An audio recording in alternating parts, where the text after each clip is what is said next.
We start with President Emmerson Mnangagwa, who has urged lawmakers to preach peace, unity and hope in the communities they lead as his administration works towards improving Zimbabweans' livelihoods. Now, the president said this while giving the State of the Nation address at Parliament this Tuesday, which coincided with the official opening of the third session of the 10th Parliament. Our correspondent Sherom Njenjema was in Mount Hampden and compiled the following report. President Emmerson Mnangagwa's State of the Nation address also marked the official opening of the third session of the 10th Parliament. In his address, the president reassured the nation that improving the quality of life for all Zimbabweans remains at the core of government policies. He urged lawmakers to continue preaching hope, peace, and unity in their communities. The president also highlighted economic milestones Zimbabwe has achieved over the past year and others the government expects to unveil. This comes as the country celebrates being named the best country to visit by Forbes International and also ranked among the top 10 countries in the world with improved foreign currency reserves by the World Bank.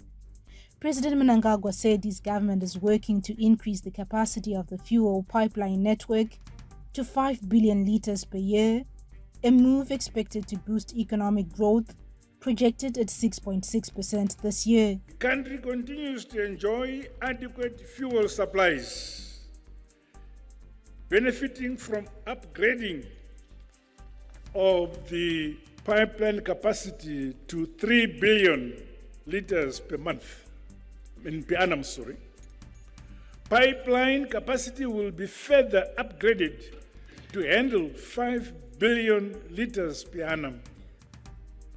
Part of President Mnangagwa's address as he officially opened the third session of the 10th Parliament was also to lay out the legislative agenda for the session.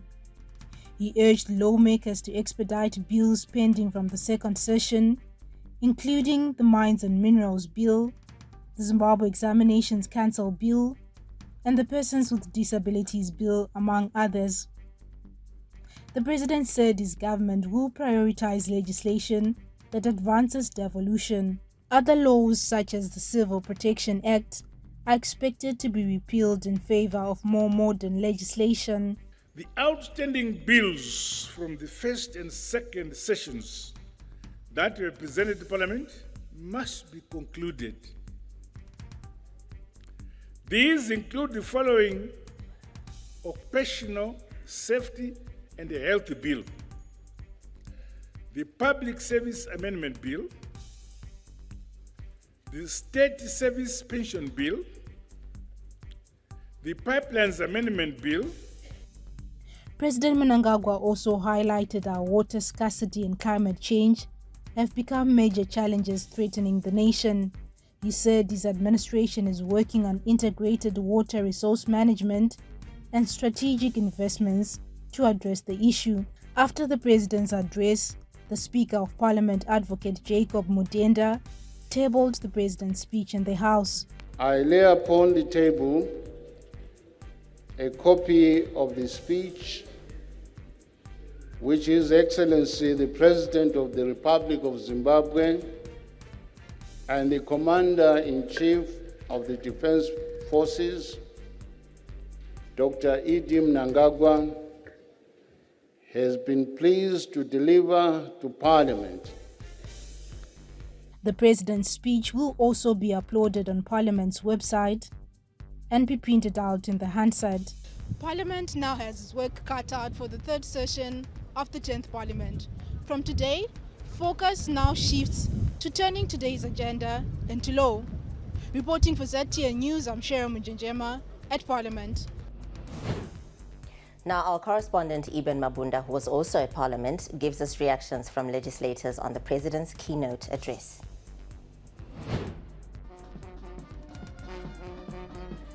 A grand show of pomp and ceremony marked the occasion.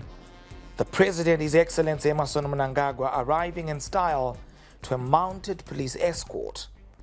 On the forecourt, a full guard of honor, 106 officers strong, stood in precision formation, commanded by a major.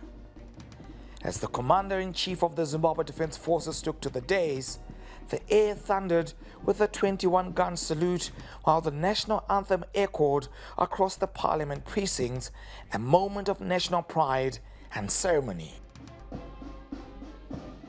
From there, the president proceeded to give the keynote address detailing Zimbabwe's course over the next 12 months with a highlight on Zimbabwe's economic turnaround. The legislative arm of government has been tasked with a clear mandate to fast-track several bills still in the pipeline for enactment in the coming months. Among them are pieces of legislation that seek to advance the rights of the vulnerable and marginalized, aligning with the Second Republic's reform agenda. His Excellency largely touched on all sectors of the economy and all ministries, so to speak. He touched about the state of our economy, the growth rate that is projected at 6%, and indicated that even our detractors are now acknowledging that Zimbabwe is the fastest growing economy in Southern Africa. Taurai Mangaliso, the legislator for Zimba South and the Parliamentary Portfolio Committee Chair for Public Service, Labour and Social Welfare, said the State of the Nation address touched on the need to expedite bills that target the disadvantaged in our society, especially those living with disability. Particularly the Occupational Safety and Health Bill, of which we are just done consulting the public. So is the Public Service Amendment Bill. In terms of the State Service Pensions Bill, also we are now on committee stage. Then we have the Disability Bill, which I think now awaits the President's assent. Zimbabwe is on its way to hitting its 600,000-ton wheat target for 2025. This as Zimbabwe seeks to guarantee its position of food security and reclaim its lost glory as the breadbasket of Africa. The president projected Zimbabwe's economy to grow by 6% in 2026, underpinned by agriculture, mining, manufacturing, and tourism, the key drivers of national transformation. I'm happy to say he spoke more about infrastructure that feeds into tourism. And of course, we are the must-visit destination for the year 2025, according to Forbes magazine, and for the whole world, by the way.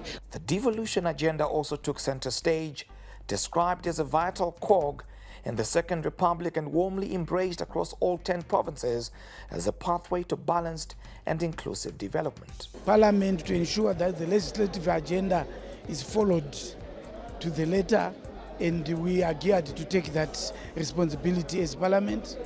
To the executive, we also expect them to expedite processing of those bills that were raised by the President. Towards the end of the President's speech, proceedings were briefly interrupted by a power outage, a short pause in an otherwise momentous session. Still, the message was clear. Zimbabwe remains on course towards growth, inclusion, and transformation. Now, the next 12 months will be a period of implementation of the targets here presented in the State of the Nation Address 2025. The economy will continue to take center stage. Reporting for ZTN Prime, I'm Ibn Mabunda, Mount Hampton at the New Parliament. Bye.